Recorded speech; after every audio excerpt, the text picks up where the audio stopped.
One of my favorite sayings is telling isn't selling. So I don't know if that's what you're talking about, Jesse, but that's kind of where I go. That's exactly what I'm talking about. That's where I figured we'd go into. So yeah, you said telling isn't selling. Yeah. Questions and stories, the two biggest ways to connect.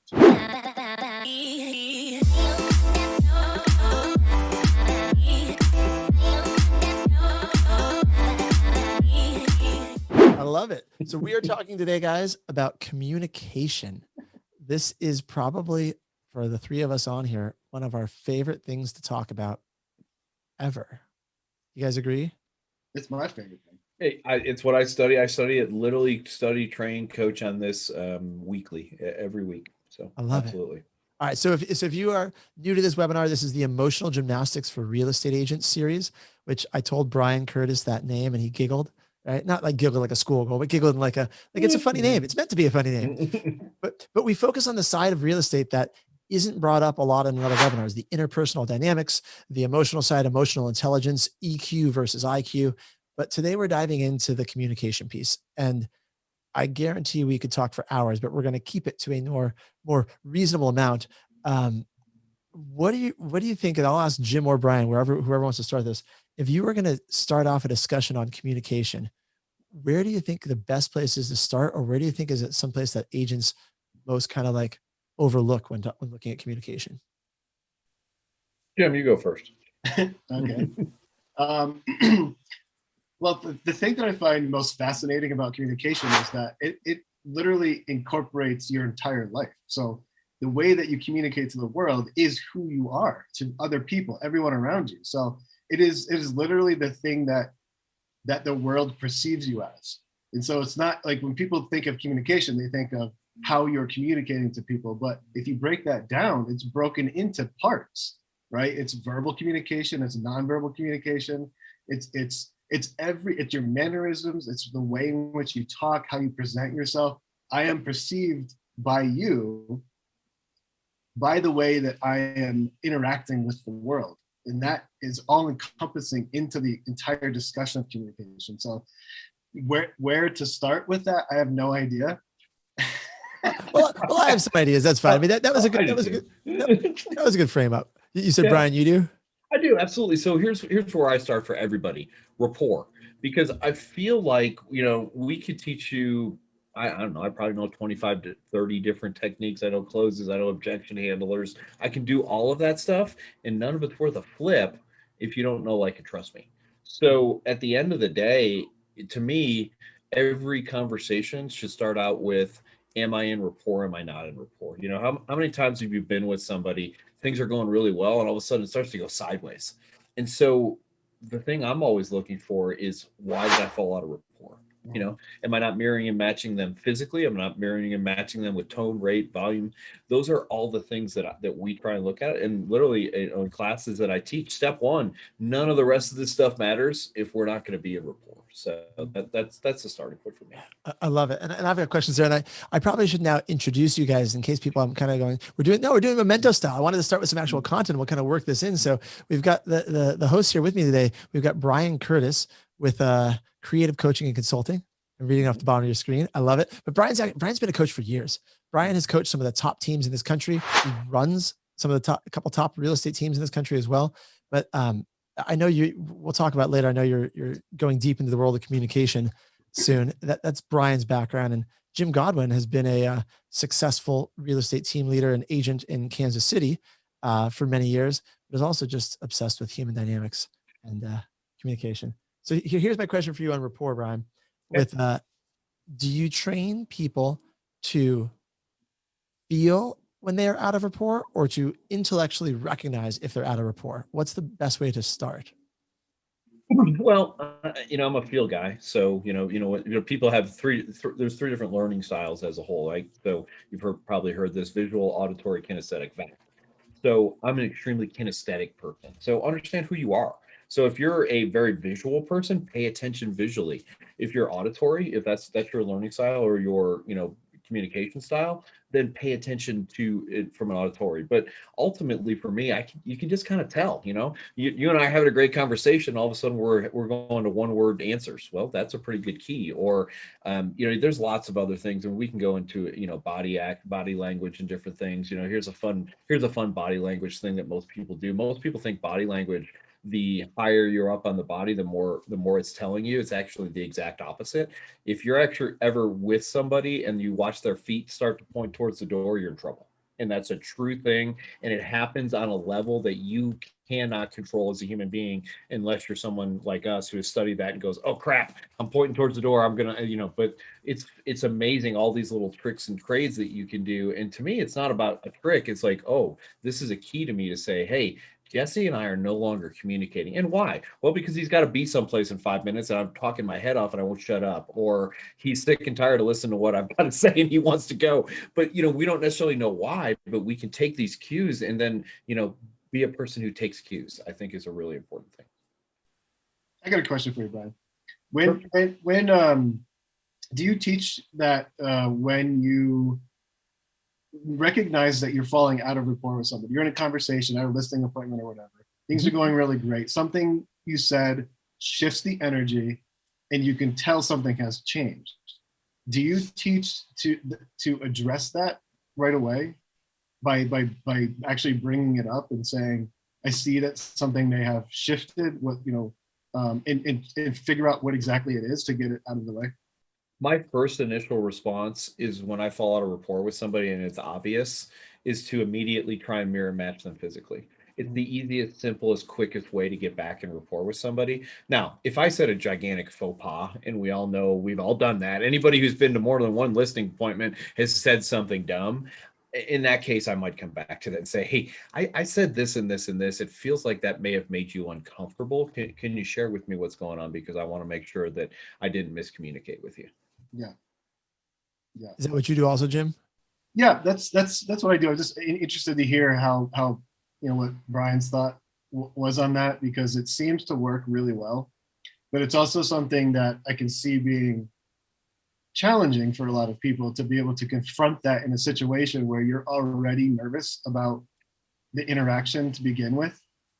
And the thought of having to confront and face something like that probably seems daunting for a lot of people. So here's something I learned, and I'll give a shout out to the guy who taught it to me, a guy named Joel Rico. I think Jesse's met him. I don't know if you know him or not, Jim, but once upon a time I took a class from Joel, and he said this, and I've repeated it no less than 500 times. In a new relationship, someone is going to be uncomfortable. Volunteer to be the person who's uncomfortable. And think about that. You're the agent. You're the person who's trying to say, I want to help you. You're the person who's trying to sell somebody something. You're the person who's trying to convince somebody of something.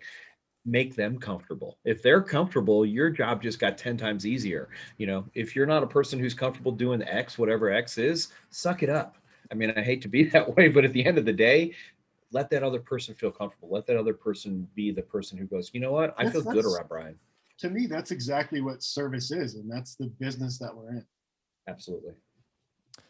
So I have a question for you guys in terms of be the one who's, I love that quote, be the one who's willing to be uncomfortable. My wife was giving me a hard time the other day, and I'll tell you why. You guys will appreciate this. So apparently, when I talk to people who communicate differently in the world, I tend to match their communication styles a lot. So a guy came over to our house who was washing our windows. I'm in San Diego, so he was like surfer dude, kind of cool, right? Like cool guy. And apparently I started talking to him in a different way than I would. And my wife was like giggling at me from the other room and not like making fun of me. She just think it's so funny. So was I being authentic, inauthentic? I didn't even know I was doing it, but what do you guys think about that? It was completely subconscious. I had no idea I was doing it. I mean, I do it all the time apparently, but she said, yeah, you're talking like cool to the guy. Cause he was like, cool. Good gnarly and dude. And yeah. Like, I don't know why the guy who washes my windows is cool, but apparently he's cool. In my brain, I thought that. So I started talking in that way. Do you guys do that? Does it happen naturally? Is it ingrained in me? And should I stop? So this is what I would say to you, Jesse. So as long as you're not you're being offensive, and I know you pretty well. I'm going to go out on a limb and say you're probably not going to be offensive. But if someone has a different accent, I won't identify any specific accent, but if somebody has a different accent and all of a sudden you start talking in that accent, believe it or not, that's actually a technique that's taught and it can work. But I will say this, unless you're an absolute expert at it, don't do it. Why? Because if I start talking in accent X, and clearly I'm a white dude, I mean, we can see that, we can see who Brian is, and all of a sudden I start talking in an Asian accent, if you don't know how to do that, you don't know how to be subtle about that, you're going to insult somebody. But at the same time, it's just mirror and matching. So I feel like you just kind of mirrored and matched that guy, and that's probably from all the training and all the sales skills that you have and learned over the years. You're like, this guy, I can be like him, and it's not offensive to be like him, but understand that there's a line. I don't know where it is, but unless you're extremely skilled, stay away from the line. It's really what I'm saying. Well, that's why I wanted to bring it up. And I feel like this is a very safe example because I don't think there's any surfers out there that were going to be offended by me talking like a surfer bro, right? Like I surf. I'm like, I don't think that that's why it was a safe space to share this in this vulnerable way. Like, it's kind of silly, the thing that I do naturally, but yes, I think that's really good for people to know, stay away from the line. Jim, you want to jump in? And it's good that that your wife pointed that out, because if it's something that you weren't recognizing, it's good to know like how you're interacting with people, because Brian's right, like there could be a time where you're doing it automatically and it can be something that's offensive to somebody. Yeah. And the reason I do it, and this is just to the emotional side of it, is because I want to be liked. Like I'm someone who likes, so like I want this guy, I want the random stranger who shows at my house to wash windows to like me. But that's important to know because your clients might be wired the same way, or if you're wired that way as a real estate salesperson and you go engage with buyers or sellers in a certain way and you have that wiring, it's important to acknowledge about yourself. Yes. And again, I think you're safe there. That's a relatively safe space, but especially in 2020, as we move forward, we need to be sensitive to a lot of different things that are going on out there that maybe 20 years ago, we probably should have been sensitive to when we weren't. So, to me, I'm going to err on the safe side. Because I don't want to offend anyone, not just from a sales perspective, because I don't want to make anyone feel bad. And I know neither of you guys do either. So Brian, absolutely. have you ever had somebody ask you why you're matching what they're doing? No, I've never gotten caught. Really? No. So, if you're talking about body language, like I can't really see what you guys are doing right now. I mean, like if you started mirroring my body language, I'd probably catch it, not because I'm good at it, but because I move my hands so much that it's very blatant. And I can't even like say a word without moving my hands. Like put me on my hands and my mouth will close. But it's not quite that extreme. But most people aren't doing that. Most people are doing this, sit up in your chair, maybe put your hand here, or, sometimes people will cross their arms. I mean, there's all kinds of different things. A lot of people do this. This is called a steeple for all you people, for all your body language experts. That basically means that the things that you're saying, if the person's steepling around you, they believe you. So just a kind of a one. So you want to see this in? Oh, absolutely. Yeah. And I do it all the time, and it's going to kind of become something I pay attention to, but yes, it's steepling. So. I love it. I love it. My favorite one in a listing appointment, and because I think it's fun, is the crossing the arms. If you're talking with a seller who's crossing their arms, I always cross my arms, and my goal is to get them to uncross their arms. I don't think anyone will ever catch you doing that, because at that point when they're so in their own world, if you're communicating with someone who has crossed their arms, they're closing off. They're not paying attention to what you're doing. They're in their own space. I think that's a really, really good point, Jesse, for people to know, is that when you're mirroring and matching people, they are so involved in their own thing that's going on in their head, analyzing you, wondering if you're there to hurt them, if you're there to help them. They're there to figure out if you are actually going to do what you're saying that you're doing. So they're like, the chances of them actually like thinking that you're mirroring and matching them is slim to none. Right. There's going to be the 5% or 3%, I don't know, who have had the training, who may know. But then they also have to pay attention. So there's a combination of you have to understand that, and it's really not that common. I mean, we see it a lot in sales, and so we think everybody knows. But it's kind of like when we use all these acronyms in real estate and assume other people know what those mean. I was in the military, and it was the worst. Like, we would have significant others come and sit with us, a bunch of military guys I was hanging out with, and they would go, "I have no idea what the hell you're talking about. Everything's an acronym, and I don't know what any of them mean. Stop it."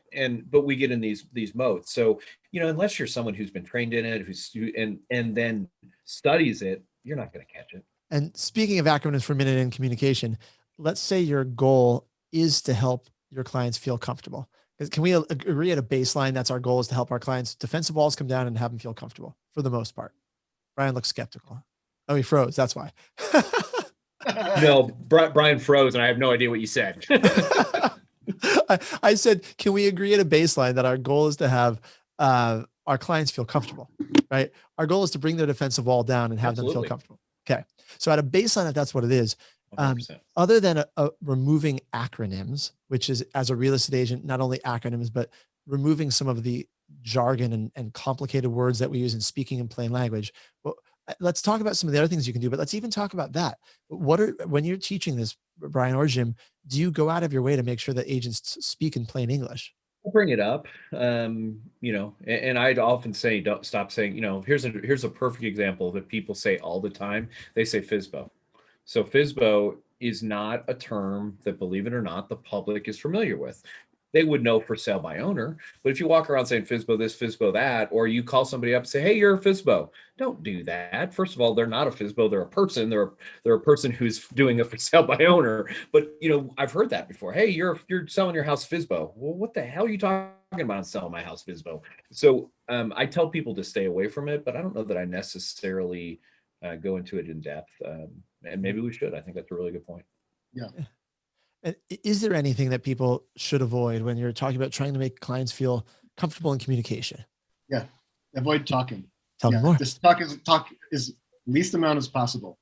Most people think that when on a listing appointment, you're being interviewed. It's the opposite. You're interviewing the client. So the more that you can ask questions and dig deeper into those questions and ask questions on the answers that you got, and keep the client talking about themselves and their life and their family and the house and the history of the place, and is the more that they dig up about their personal history and their life and their family, the more comfortable they will naturally become. I agree 100% with that. At the end of the day, the person who's talking the most is losing. I'm sure both of you guys have read How to Win Friends and Influence People, and that book is old. But guess what? Human being behavior hasn't changed that much in the last time. I mean, I think it was written in like 1929. I'm not exaggerating. It's old. Yeah. But Dale Carnegie talks about, he goes to a party, he walks around the room and asks people questions. Doesn't tell anybody anything about himself. "Hey, Jesse, tell me what you do for a living. Hey, Bob, do that." He just goes and asks questions. And days later, he gets letters in the mail, because, it's 1929 and people wrote letters. And those letters say, "Wow, you were such a great communicator. We really appreciated the conversation that we had." The guy didn't say anything outside of, he learned the number one rule: everyone's favorite person in their world is themselves. So, people don't care. There's that corny saying, "I don't care what you know until I know that you care." Get to know people, and it's huge. At a baseline, all people want is to be heard and understood. Mm-hmm. And so if people feel like you hear them and understand them and actually are listening to what they're saying, that's uncommon in the world today. So You're doing something that 98% of the population does not do, which is ask a question, listen to the answer, and actually take it in, and have that person feel like you understand. Let me ask you this, Jim. What are some of the other things you do to make sure that people are hearing you? Because I agree with you 100%. Like, most people aren't even heard by their significant others. That's how bad it is in the world today. So, what are some of the things? I've got some ideas. I'd just love to hear maybe some of the stuff that you're saying to make sure that people know that you're listening and understanding where they're coming from. Well, the first thing is repeating what they say. That is the absolute number one best thing that you can do for somebody. Is when they give you you ask them a question, they give you an answer, and you paraphrase and pick out the important parts of it and repeat it back to them. That is the absolute number one thing that you can do. Right. And I agree with that. So if I say to you, you know, Jim, I really want to sell my house in the next 30 days and I don't want to have 150, I want 10 people at the max to come in, you know, I might say something like that as a seller in this Yeah. market, right? Yeah. So, you know, what would you say back to that? There's a Brian, just so I understand you correctly, what's really important to you is that you sell your house quickly and that not a whole lot of people come through the house, because I'm sure that during the pandemic you just are uncomfortable with people coming through. Do I have that correct? Yeah, that's absolutely that's what's important to me. Thanks. And you know, that's so important that, and here's what we don't want to do. You don't want to repeat the exact words back to that person. That feels like you're just some kind of robot. That's So fair. yeah, Jim tweaked it just enough to know that it's in his own voice and not just in mine. So yeah, that's, and the other thing I like to do is acknowledge and confirm. And what I mean by that, I love to have phrases like, you know, Jim says something, I say, great, Jim, da da da da da da da, or perfect, or absolutely, or, you know, something like that. So I'm giving them, when you say those type of words, you're affirming that they're saying something good. And everyone wants a little pat on the back. You know, you don't think about it that way, but everybody wants that little pat on the back. Yeah.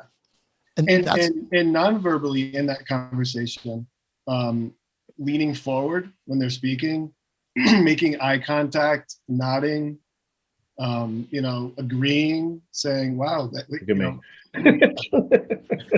if I start nodding, everyone nods. Yep. You know, so doing, you know, nonverbal communication is just as important in that conversation when you're asking questions, leaning forward, making sure that they see that you're listening and understanding. So I can say, from being on the client side or the buying side from any process, if you've been with a salesperson, even if you know they're doing that, it still feels good when you're heard, right? I've had people do it to me. I'm like, I know exactly what they're doing, but like, I felt really good. Like, yeah, that's it. You totally heard me. All we want to do is feel heard. All right. So on the flip side, if you guys can identify, because I'm trying to, as I'm listening to you, I'm trying to figure out, you've talked to salespeople who are repeating back, but like when you just said, great, Jim, blah, blah, blah, but you've had people do it and there's something inauthentic about the way some people do it that reads, so the energy of it just doesn't feel right. Can you put your finger on, is it that they haven't practiced it? They're thinking about themselves. What do you think it is if someone does this, but it goes wrong?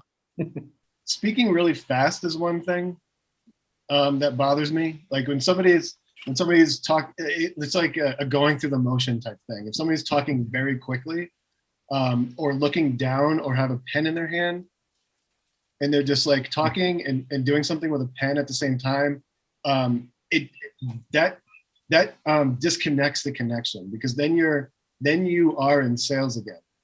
Then you're just asking a question to get a response and not asking a question to hear the answer.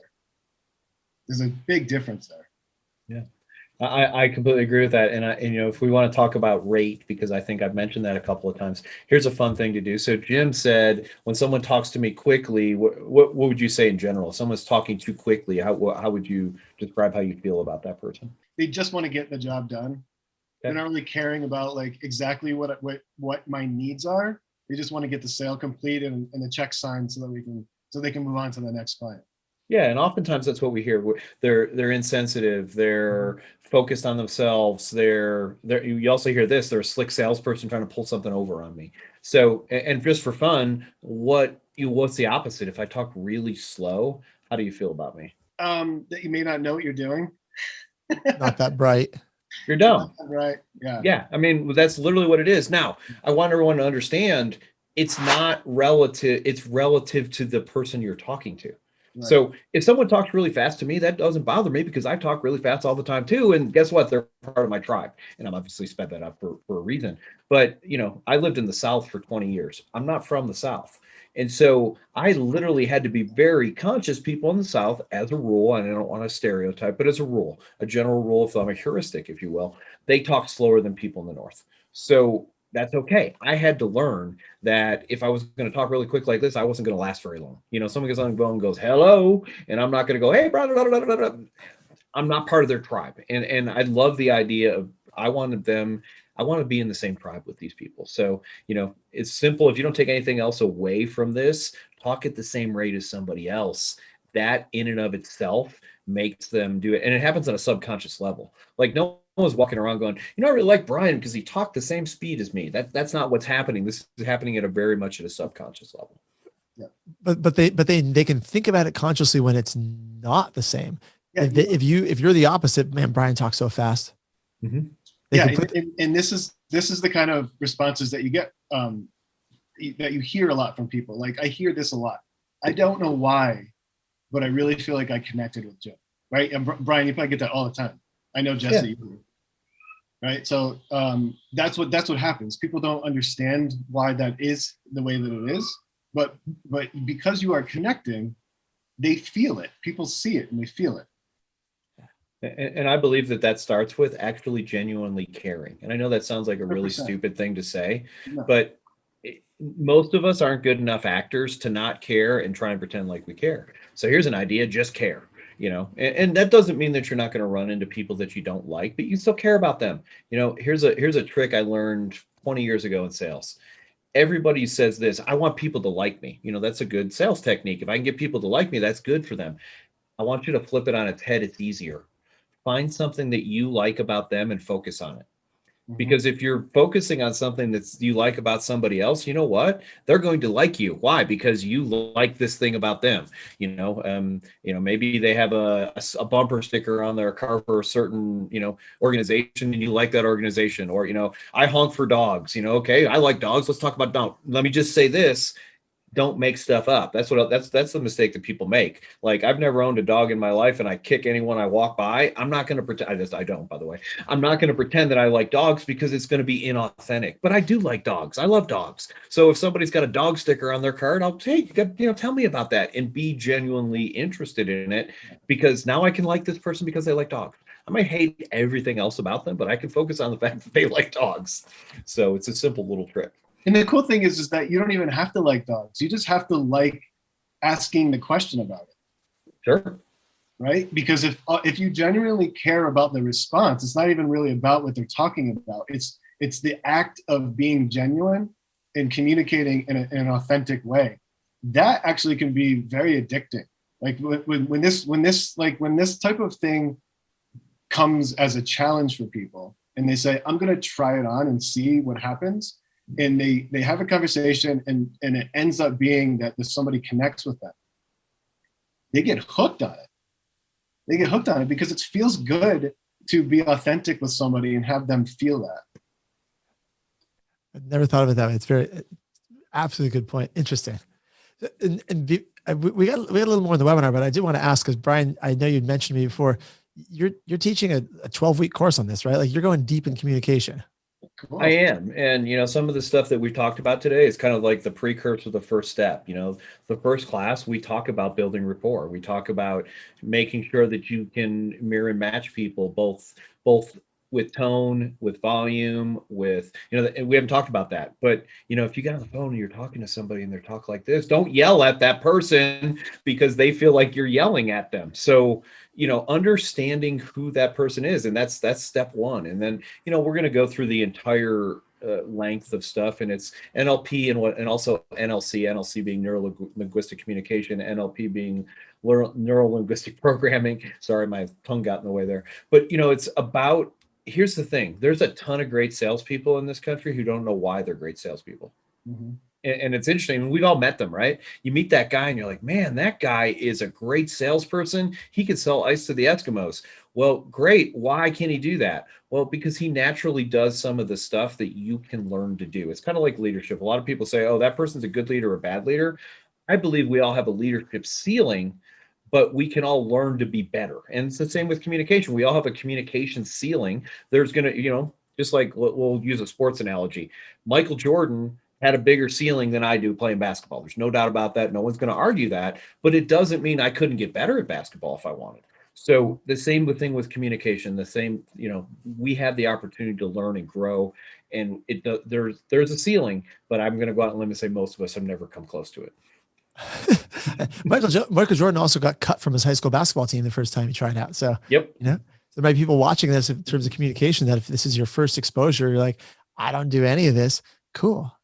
Dive in. It's all about natural, where you started from. Natural talent, Brian, is, I think, the other way I look at that. I never thought of the ceiling idea, but you're right. Like, you and I, no matter how many times we go practice, we're not going to learn to dunk a ball like Jordan. It's just not going to happen. Ain't happening. Right. So, no. All right. So I think this is a good place. I want to ask about, receiver orientation versus transmitter orientation in the context of communication. This is a concept that I picked up on, and I don't think he created it. It came from somewhere else, but I learned about it in the Malcolm Gladwell book. I want to think Outliers Tip. I don't remember which book it was. One of Malcolm Gladwell's books. He talks about different societies have different orientations for communication.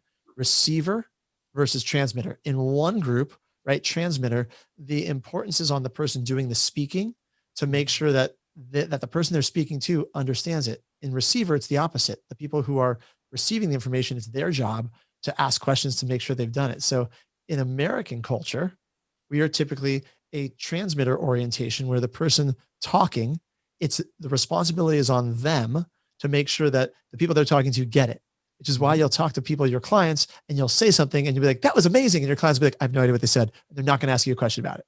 Mm-hmm. How do you guys address this? What do you do? Have you ever thought through this concept before? You've probably read about it in Gladwell's books, I imagine, but how do you address this for you guys? So for me, it's about asking questions. I'll tell a very quick story.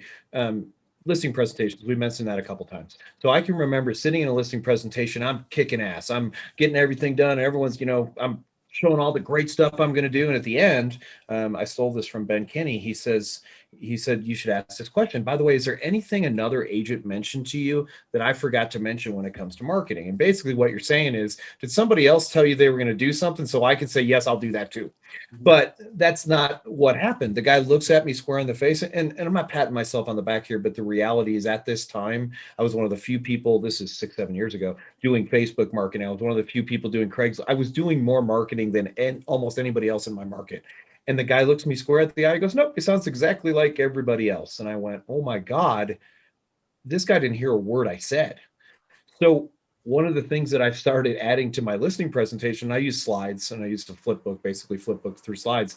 I've got a tie down. And if you guys don't know what a tie down is, basically it's just a question of agreement that I ask on almost every single one of my slides. So this is why you should work with the team, blah, blah, blah, blah, blah. By the way, do you think it's a better idea to work with the team or work with an individual agent? Or, hey, this is what I do with Facebook. By the way, can you see how Facebook ads could help get your house sold quicker?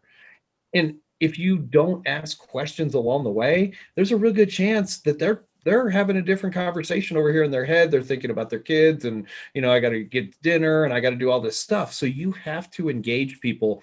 And one of my favorite sayings is telling isn't selling. So I don't know if that's what you're talking about, Jesse, but that's kind of where I go. That's exactly what I'm talking about. That's where I figured we'd go into. So yeah, you said telling isn't selling. Yeah. Questions and stories. The two biggest ways to connect. Absolutely.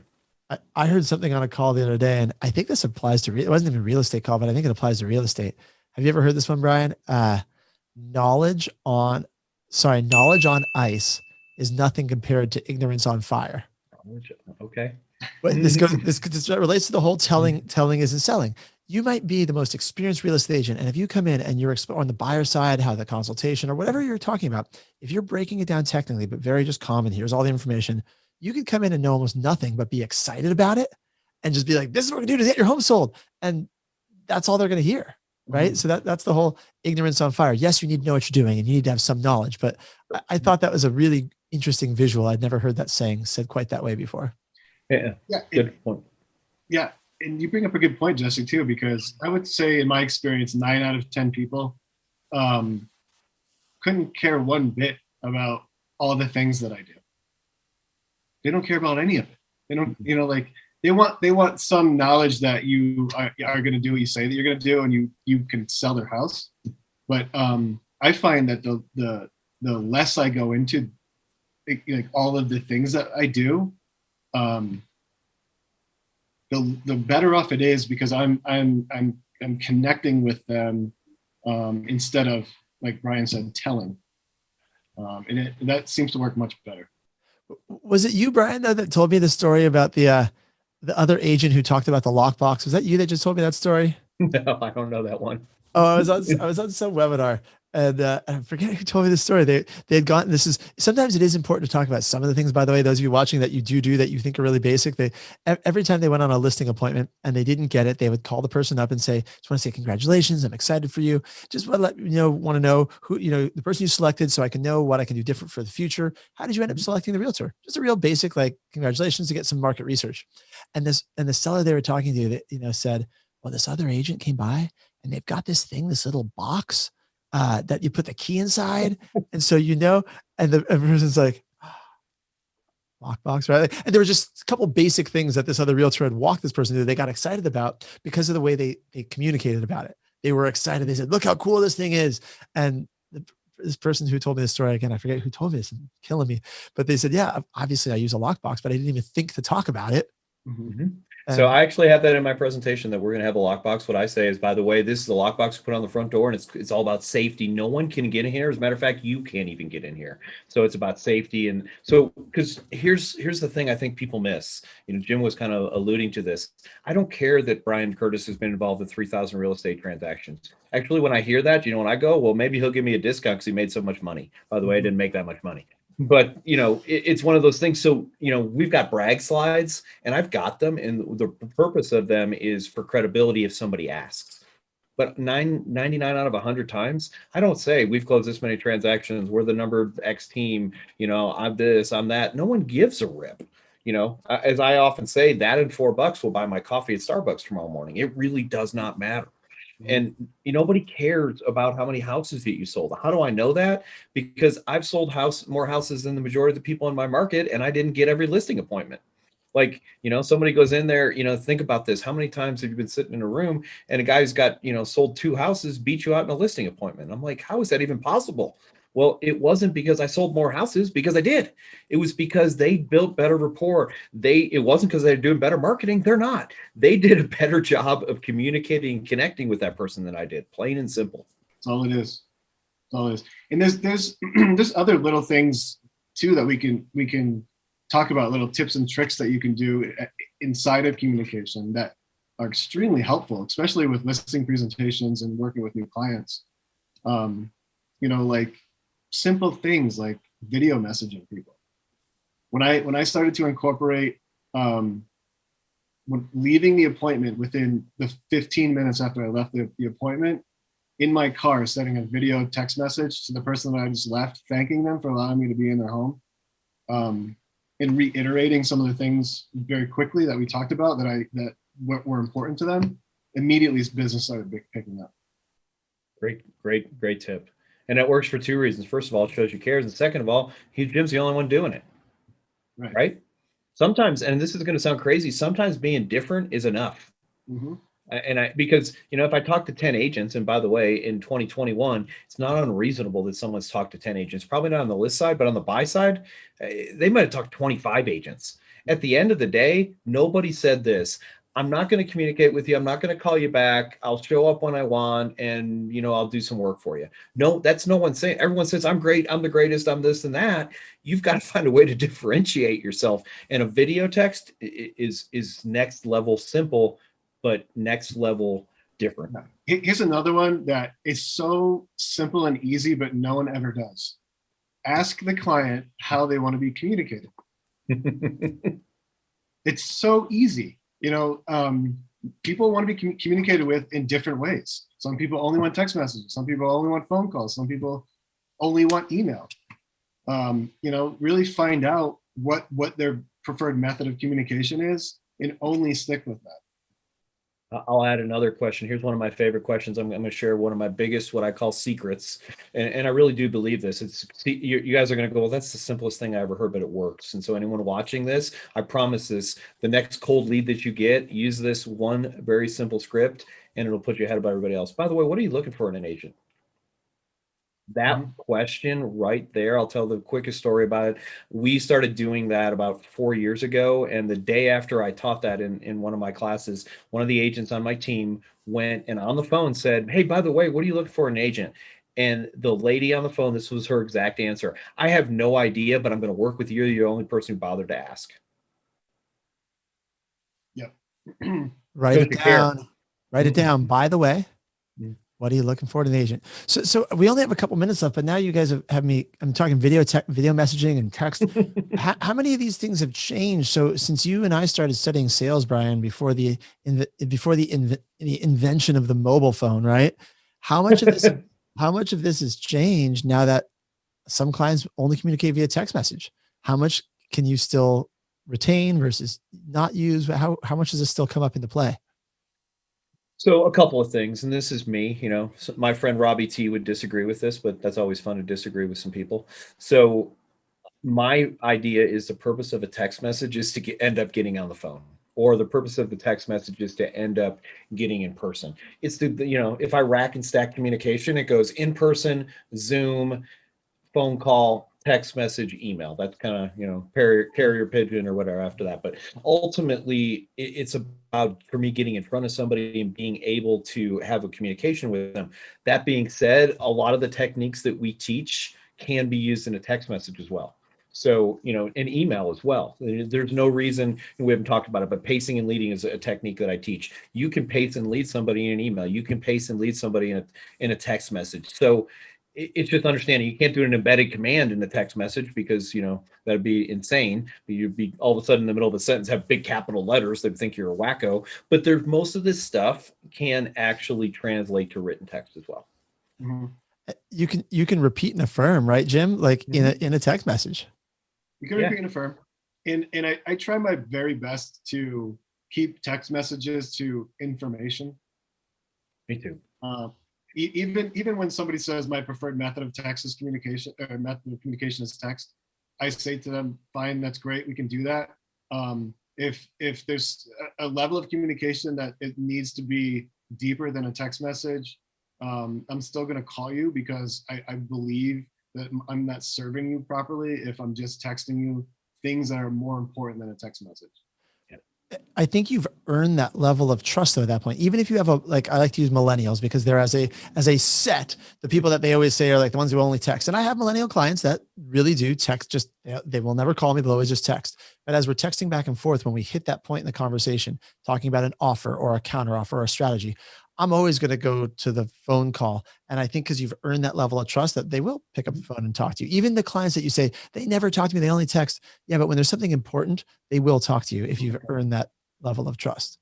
Yeah. And sometimes you got to get them a reason. Hey, Jesse, I'm happy to keep texting. It might be a lot more efficient and effective for us to have a quick phone call because, there's so much that we have to text back and forth. Oh yeah, that makes sense. You can give them a reason to do it. And here's the thing I want everyone to think about when it comes to text. And I love what Jim said. You can use it for information things. Like I'm going to text my wife, headed home. I'm going to pick up dinner. What would you like for dinner? I mean, those are things that make sense. We're not going to have a discussion about, our future plans to, move to another country over text message. We don't have any of those plans, but you understand what I'm saying. There's certain things that are informational, but here's an interesting thing. And this is one of the things that I've really loved. Someone said this to me a while ago is we are not logical creatures who have emotions. We are emotional creatures who sometimes use logic. So 100%. Text messages have no emotion, or if they do, sometimes they invoke emotions and it's the absolutely wrong emotion. It wasn't the one we intended to. Every single person who's honest has sent a text message to their significant other and pissed them off and walked in the house and went, why are you mad at me? I was just coming, you said this and this and this. No, I didn't. And you go back and read it and go, oh, I completely understand where you're coming from there. So that, and here's an interesting thing. That's why emojis work so well. That's why gift messages work so well, because they're communicating an emotion. And again, we're emotional creatures. We like the emotion. We like to feel. Some of us even like to feel bad. We all like to feel something though. And so, understanding that as you're communicating with people is very, very important. Yeah. And also understanding that you have zero control over the way someone receives a message. So like if I'm texting somebody that's and saying there were no showings today, somebody may receive that as there were no showings today.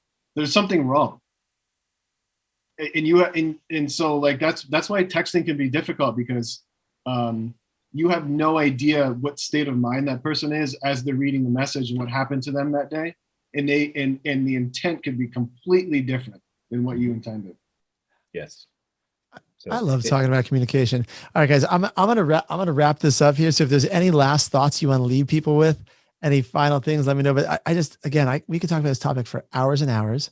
And Brian Curtis, appreciate you being here. Jim Goodwin, this is fun, guys. Yeah, appreciate the invite. Yeah. Any last thoughts you want to wrap up on the communication before we wrap this up? Just try it on. Try it on. Yeah, if it's something that you're not used to or don't feel like you're good at or nervous to do, try it and see what happens. I think you'll end up really liking it. And I agree with that, Jim. You know, at the end of the day, and this is something I've said for years, there's only two ways to do better in this business. You can either talk to a lot more people, and everyone I've talked to says, I don't want to make any more calls. I don't want to lead generate anymore. Or the other choice is to do better with the people you're already talking to. And that's what studying communication's about. It's about finding a way to be persuasive in people's best interest. Let me say that. I don't want to convince somebody to do something they don't want to do, but I do want to show them what makes the most sense because we're the experts, right? And hopefully, you know, we do that with ethics and with a good intent. And if we do that with ethically and good intent, we're going to help people get where they want to go, and it'll be easier for them and it'll be easier for us. Isn't that the difference between persuasion and manipulation, right? They're very similar. The difference is persuasion is because you have their best intent in mind. Manipulation is when you're trying to bring them someplace that's probably not good for them. You're getting them out of their own way. Mm-hmm. Yeah, I had a coach years ago who told me salespeople make the world go round. Nothing in this world happens without a salesperson. I believe that. I think it's a noble thing that even though a lot of people watching this who are real estate agents probably don't self-define as a salesperson because they may not feel comfortable with it, which I think is funny. But we're all salespeople. If you're in real estate, you're in sales. Own it. Own it. Embrace it.